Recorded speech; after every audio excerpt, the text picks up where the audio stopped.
The illusion of hard work is wealth's path. From the moment we draw our first breath, the world whispers a story into our ears, a story that seems noble, comforting, and even righteous.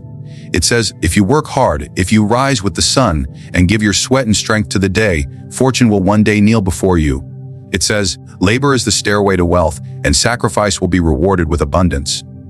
Parents tell their children the story, schools repeat it in lessons, and leaders thunder it from pulpits and podiums. Work hard, they say, and you will succeed. But what if this tale, repeated for centuries, is nothing more than a carefully woven illusion designed to keep men and women chained to their toil, while others reap the rewards? Consider the farmer who bends his back to the earth, planting, watering, and harvesting from dawn until dusk. His labor feeds hundreds, perhaps thousands, yet he himself struggles to put meat upon his own table. Now compare him to the noble who owns the land. The noble does not sweat in the field. He does not guide the plow or cut the stalks, yet it is his coffers that swell at harvest. The farmer's hands are raw, but the noble's hands are clean, and still it is the noble who dines richly. Where, then, is the promise of hard work leading to wealth? Where is the fairness in this supposed stairway? The truth reveals itself. Wealth does not flow to the hardest laborer, but to the one who stands above the labor and claims its fruits. History itself is littered with proof of this deception. Did emperors build their palaces with their own sweat? Did merchants of old carry every barrel of spice upon their backs? Did kings lay the stones of their castles? No, they commanded others to do so. Power, not labor, elevated them. It is not the man who swings the hammer who owns the castle, but the man who commands the hammer to be swung. Yet the masses are told that, if they just swing their hammer harder, faster, longer, one day they too will have a castle. This is a fantasy crafted to keep them compliant. For if the worker ever realized that his sweat alone would never buy him freedom, he might lay down his tools and seek a different weapon, power itself. Observe also how this illusion is fed to the people through praise. Society glorifies the worker, yet quietly imprisons him in his role. The mason is called honorable for building the walls of a city, but he will never own the city he builds. The soldier is praised as brave for defending a kingdom, but he will never sit upon the throne he dies for. Praise becomes a balm, soothing the sting of exploitation, convincing men that honor itself is enough, even when their bellies remain empty. It is a clever trick, for flattery costs nothing, yet it keeps the laborer loyal to his chains. Think also of the modern age, where the same illusion persists in new forms. Workers wake before sunrise, commuting long hours, giving the prime of their lives to corporations. They are told they are the backbone of the economy, essential, heroic even. Yet while they labor, the wealth of the enterprise pools in the hands of executives who may never even visit the factory floor. The worker is rewarded with a paycheck that covers survival, rarely grants freedom. He is told that if he simply works harder, perhaps over time, perhaps with greater sacrifice, one day he will rise to the top. But does he? The ladder is narrow, the steps greased, and at the top stands not the hardest worker, but the shrewdest strategist. The illusion endures because it is comforting. People want to believe that fairness governs the world, that effort guarantees reward. Without this belief, despair would creep in. Leaders know this, and so they maintain the story like a shepherd maintains the fence. Keep the sheep believing the pasture belongs to them, and they will graze without protest. The harsh reality, however, is that the pasture belongs to the shepherd, and the sheep's labor is not for their own prosperity, but for the shepherd's feast. There is, in this illusion, deeper cruelty. It robs the laborer not only of his wealth, but also of his time, the one resource he can never reclaim. While he gives the best years of his life to labor, convinced he is climbing a staircase that leads to abundance, the staircase itself leads in circles. By the time he realizes the truth, his youth is spent, his body weakened, his dreams dimmed, and the noble, the merchant, the ruler, they remain untouched, inheriting wealth across generations, living lives of luxury on the backs of those who believed in the stairway. This is why the illusion of hard work as wealth's path must be unmasked, for as long as men believe their sweat alone will crown them with riches, they will remain slaves to systems designed to feed on that sweat. The greatest lie ever told to the masses is not that work is noble. It is that work alone is enough to make them free. And so they continue to bend their backs, clutching hope, while those above them feast from the fruits of their labor.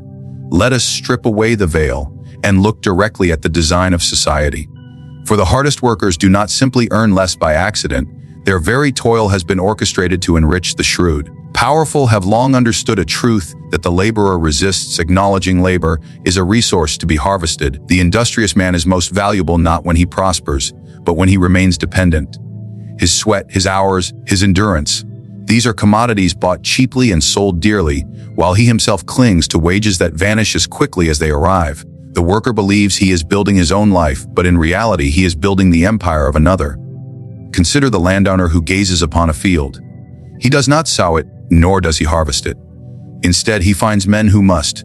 He offers them coin for their labor, but the coin is only a fraction of the wealth the field yields. The landowner keeps the lion's share, though his hands remain unsoiled. The same pattern repeats in every corner of the world. The factory owner does not assemble the machines. The merchant prince does not sail the seas. The king does not wield the sword in battle. Each finds those who will, and then ensures that their labor, though exhausting, never equals the master's reward. This is not incompetence or oversight. It is design. The cunning do not bind men with chains of iron. They bind them with necessity. They dangle wages as bait, just enough to keep the worker alive and obedient. The man who works the hardest often lives closest to desperation, for desperation ensures loyalty. If he resists, he risks hunger. If he protests, he risks dismissal. And so he labors not out of freedom, but out of fear. This too is deliberate, for no master desires a worker who can afford to walk away. The industrious are exploited most efficiently when they are kept on the edge of survival, close enough to hope, far enough from freedom. Notice how the powerful disguise exploitation as opportunity. They say, here is employment. Here is a chance. Work diligently, and you may rise. But how many rise? For every 100 who toil, perhaps one ascends, and even then, his ascent is limited by ceilings he did not build. The promise of promotion, of advancement, of reward. These are not pathways, but distractions, designed to keep the worker running tirelessly on a wheel that never moves forward. And as he runs, his output fattens the coffers of the one who owns the wheel. Observe the brilliance of this system. The worker believes he is free, for no chains rattle on his wrists. He signs his contract willingly, thinking it a pact of equality. Yet what is freedom if the choice is between laboring under another or watching one's family starve? What is equality if the master keeps tenfold what the worker earns? Exploitation thrives not by force, but by convincing the exploited that they chose their fate. The clever master understands this, and so he cloaks his extraction in the language of opportunity, responsibility, and merit. The military offers another example. Soldiers train, march, and bleed on distant fields. They sacrifice their bodies and their futures for the flag they are told they serve. Yet it is rarely the soldier who reaps the spoils of war. Victory enriches rulers, merchants, and financiers, while the soldier returns home broken, or perhaps does not return at all. The labor of his body, his willingness to endure, becomes the currency by which the powerful expand their dominions. His heroism is praised, his name remembered perhaps on a monument, but praise cannot feed his children, and remembrance does not restore his life. His toil and sacrifice, like the farmer's harvest, were never truly his own. And what of the factory worker? He produces goods that generate fortunes beyond imagination. His hands assemble the product, his hours fuel the machines, yet his wage buys only a small fraction of what he creates. The wealth he generates is siphoned upward, passing through layers of management until it pools in the hands of those who may never step foot on the factory floor. The harder he works, the greater the wealth produced, but not for him, for his master. His labor is harvested like a crop, and he is paid just enough to return tomorrow and continue the cycle. The most shrewd masters of exploitation understand another principle: keep the workers divided. If the laborers were to unite, they might demand more, perhaps even seize control. If they are set against one another, competing for wages, fighting over scraps, envying each other's meager successes, they will never look upward to see who benefits most from their struggle. Divide them by class, by race, by creed, by nationality, and you ensure they quarrel among themselves, while the master remains secure. The industrious are not only exploited through their work, they are also deceived into believing their fellow laborer is their rival, when in truth their rival is the one who profits from both of them. There is, too, cunning art of distraction. The shrewd ensure that workers are consumed not only by their labor, but also by entertainment, by petty distractions, promises of tomorrow's relief. Bread and circuses, as the ancients knew, keep the masses docile. If the worker is too wary to question his chains, if he is too distracted to see his exploitation, he will not rebel. He will accept his lot as natural, as unavoidable as destiny. In this way, The exploitation of the industrious is secured not only by necessity but also by deception. The hardest workers are thus ensnared in a system where their sweat is currency for another man's empire. They labor longer, they labor harder, yet their wealth never grows in proportion to their effort. The shrewd reap their energy, their time, their loyalty, and their very lives, while giving back only what is necessary to keep the machine alive. This is not chaos. This is not misfortune. This is the deliberate architecture of exploitation, designed by those who understood that it is far more profitable to harvest the labor of the many than to labor oneself. Let us now turn to the truth that separates the wealthy from the weary, the rulers from the ruled, the strategist from the laborer. It is not sweat that builds empires, it is strategy. Sweat alone, though noble in appearance, is a currency of the poor, endlessly spent, endlessly replaced, but never multiplied. Strategy, however, is the true coin of power, for it allows a man to convert not his own toil, but the toil of others into endless streams of wealth. This is the cruel but undeniable law. It is not the hardest worker who prospers, but the one who knows how to make work serve him. Consider the merchant prince of old who sat in his chamber, while ships sailed across oceans in his name. He did not risk storms, nor did he strain his muscles lifting crates of spices, gold, or silks. Others did that, men whose backs bent under the cargo. Yet when the ships returned, it was not the sailors or the dock workers who claimed the treasure. It was the merchant, whose strategy had placed ships in motion. Foresight had bought goods in one land and sold them in another. His wealth was born not of sweat but of design, not of muscles but of cunning. He multiplied his fortune while others multiplied their calluses. The same principle governs every age.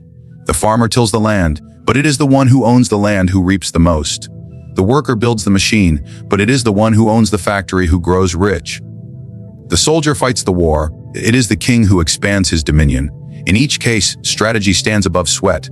The strategist asks not, how hard can I work, but how can I make the labor of many flow into my coffers? The laborer counts hours, the strategist counts leverage. One leaves the day exhausted, the other leaves the day enriched. Notice also how time, that most limited of resources, betrays the worker. A man has only so many hours in a day, only so many years in his life. If he trades each hour for a wage, he will never escape his chains, for time cannot be stretched. The harder he works, the faster his time burns away. But the strategist does not trade his own hours. He multiplies them by commanding the hours of others. 10 workers, 100 workers, 1,000 workers. Suddenly he possesses thousands of hours in a single day, thousands of lifetimes in a single year. This is why wealth blooms in his hands while the worker withers. Strategy transforms time into an infinite resource, while sweat leaves a man bound to the clock. How the shrewd use ownership as their weapon. The laborer owns only his effort, fragile and fleeting. The strategist owns assets, land, capital, networks, ideas that continue to work while he sleeps. The worker must rise with the dawn, but the strategist earns wealth even in slumber, for his property and his influence never rest. Single idea, a single system, a single investment may yield more than a lifetime of toil. Thus, the clever grow rich not because they strain harder, because they position themselves to harvest endlessly. And yet, the illusion of sweat persists. The worker is told that to sweat is honorable, that labor itself is the path to dignity. He is told that wealth without sweat is suspect, immoral even. But look closely who tells him this. It is often the very ones who live by strategy, who do not sweat themselves. They exalt the nobility of work so that the worker continues his sacrifice without question. They glorify his labor in words, while quietly exploiting it in practice. The strategist knows that if the worker ever realized that sweat is the lowest form of currency, he might cease to give it so freely. And so, the lie is repeated endlessly that effort alone will one day make him rich. Think also of the rulers of kingdoms. Did they swing the sword in every battle? Did they plow every field? No, they used strategy. Alliances, taxes, armies of men who fought in their name. The kingdom grew not because the king's arm was strong, but because his mind knew where to apply pressure, where to strike, where to extract wealth from others. History crowns kings not for their sweat, but for their cunning, and the masses who bled for them are remembered, if at all, only as a faceless crowd. Strategy immortalizes one name, while sweat erases 1,000. The tragedy of the worker is not merely that he labors, but that he labors without strategy. He sells his effort cheaply, thinking it the only coin he possesses, while others use his effort as a stepping stone for greater designs. The factory owner strategizes to pay the least for the worker's sweat, while charging the most for the product of that sweat. The landowner strategizes to rent out the soil at a fraction of the wealth it yields. The financier strategizes to invest in enterprises that others run with their sweat. At every turn, strategy governs wealth and sweat obeys it. There is also the matter of risk.